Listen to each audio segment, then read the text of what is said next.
نهایت نامردی این است که با دختر وعده ازدواج میکنی و بعد از آنه که با تو باور کرده دل میبندد او را ترک کرده قلبش را میشکنی.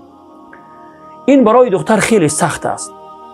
متاسفانه هستند به نام جوانمردانی که با دختران درون خانه که خیلی با شرم و حیا و با عفت و پاکدامن هستند رابطه های نامشروع می کنند. از پس آنها خیلی می دوند و کار کرده آنها را به دام خود می اندازند.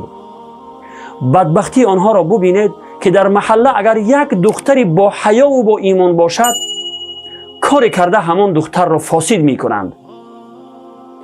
با احساسات آنها بازی کرده وعده ازدواج می کنند.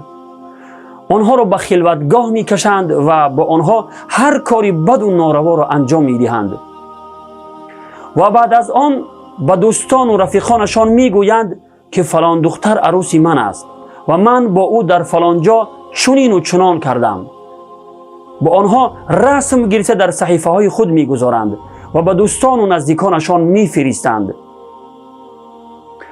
و همین طور آبروی دختر و خاندان او را می ریزند.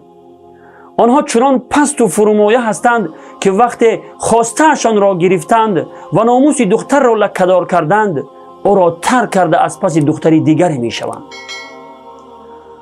و دختر هم که بعد از این که با چنین کارهای حرام عادت می کند دست به دست مردان بوالهوس می شود و بعدا هم نامش را می گذارند فاحشه. با چنین نامردها گفتنی هستم که از الله مقتدر بترسید و با احساسات و آبروی دختران مسلمان بازی نکنید. بیش از این در روی زمین فسادی را پهن نکنید. پیش از آن که با دختر و خواهر شما چنین رفتار شود از این گناه بزرگ توبه کرده به سوی الله بازگردید. فراموش نکنید که الله متعال هیچ کسی را بی جزا نمی ماند. پاک است خدایی که مهلت می دهد ولی بی جزا نمی ماند. والسلام علیکم و رحمت الله و برکاته.